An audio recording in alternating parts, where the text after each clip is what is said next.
Taiwan സൈനിക സഹായവും ആയുധ വിൽപ്പനയും നൽകാനുള്ള അമേരിക്കൻ നടപടിക്കെതിരെ രൂക്ഷ വിമർശനവുമായി ചൈന. അമേരിക്ക കളിക്കുന്നത് തീ കൊണ്ടാണെന്നായിരുന്നു ചൈനയുടെ പ്രതികരണം. ശനിയാഴ്ചയായിരുന്നു US പ്രസിഡന്റ് ജോ ബൈഡൻ തായ്വാന് 571 മില്യന്റെ സൈനിക ഉപകരണങ്ങളും സേവനങ്ങളും സൈനിക പരിശീലനവും നൽകാനുള്ള കരാറിന് അംഗീകാരം നൽകിയത്. ഇതുകൂടാതെ $291 ദശലക്ഷം പ്രതിരോധ സംവിധാനങ്ങളുടെ വിൽപ്പനയും അമേരിക്ക അംഗീകരിച്ചിരുന്നു. തായ്വാന് മുകളിലുള്ള തങ്ങളുടെ പരമാധികാരവും സമാധാനവും സന്തുലിതാവസ്ഥയും നിലനിർത്തുന്നതിനെതിരായ പ്രവൃത്തിയാണ് അമേരിക്ക ചെയ്യുന്നത് എന്നായിരുന്നു ബൈഡന്റെ നടപടിക്കെതിരെ ചൈനീസ് വിദേശകാര്യ മന്ത്രാലയത്തിന്റെ പ്രതികരണം. 23 ദശലക്ഷം ജനസംഖ്യയുള്ള തായ്വാൻ ഒരു ജനാധിപത്യ ദ്വീപാണ്. എന്നാൽ ചൈന തായ്വാനെ തങ്ങളുടെ അധികാരപരിധിയിലുള്ള പ്രവിശ്യയായിട്ടാണ് കരുതുന്നത്. ഇതുകൂടാതെ തായ്വാന്റെ പരമാധികാരം ആവശ്യപ്പെട്ട് ചൈന നിരന്തരം ദ്വീപിനെതിരെ നടപടി സ്വീകരിച്ചിട്ടുണ്ട്. ചൈന ആക്രമണം നടത്തുകയാണെങ്കിൽ അതിനെതിരെ പ്രത്യാക്രമണത്തിനായാണ് അമേരിക്ക തായ്വാന് സൈനിക സഹായം നൽകുന്നത്.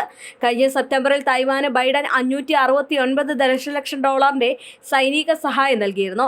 ഈ വർഷത്തെ $265 ദശലക്ഷം വിൽപ്പനയിൽ 300 ടാർഗറ്റിൽ റേഡിയോ സംവിധാനങ്ങളും $300 ദശലക്ഷം 16 മൗണ്ടുകളും ഉൾപ്പെടുന്നുണ്ട്. ഈ മാസം തുടക്കത്തിൽ 13 US ആയുധ കമ്പനികൾക്ക് ചൈന ഉപരോധം ഏർപ്പെടുത്തിയിരുന്നു. ചൈനീസ് വിദേശകാര്യ മന്ത്രാലയമാണ് ഉപരോധം പ്രഖ്യാപിച്ചത്. തായ്വാനുമായുള്ള $385 മില്യൺ മറ്റൊരു ആയുധ കരാറിന് ദിവസങ്ങൾക്ക് മുമ്പ് US ഭരണകൂടം അംഗീകാരം നൽകിയിരുന്നു. ആയുധ സ്പെയർ പാർട്സുകൾ, F-60 ജെറ്റുകൾ, വേണ്ട സാമഗ്രികൾ, റഡാർ സംവിധാനങ്ങൾ എന്നിവയാണ് കരാറിൽ ഉൾപ്പെട്ടിരുന്നത്. നടപടിയിൽ ചൈന ശക്തമായിട്ടുള്ള എതിർപ്പും അറിയിച്ചിട്ടുണ്ട്. തങ്ങളുടെ പരമാധികാരവും പ്രാദേശികമായിട്ടുള്ള അഖണ്ഡതയും ലംഘിക്കുന്നതാണ് നീക്കമെന്നാണ് ചൈന വിശേഷിപ്പിച്ചത്. ഒക്ടോബറിൽ തായ്വാന് മുകളിൽ യുദ്ധവിമാനങ്ങളുമായിട്ട് ചൈനീസ് വിമാനങ്ങൾ പറന്നത് ആശങ്കയോടെ ലോകരാഷ്ട്രങ്ങൾ ഉറ്റുനോക്കിയിരുന്നു. ചൈന ആക്രമണത്തിന് മുതിരുകയാണെങ്കിൽ പ്രതിരോധിക്കുമെന്നായിരുന്നു അന്ന് തായ്വാൻ പ്രസിഡന്റ് സായ് ഇങ് വെൻ പറഞ്ഞിരുന്നത്.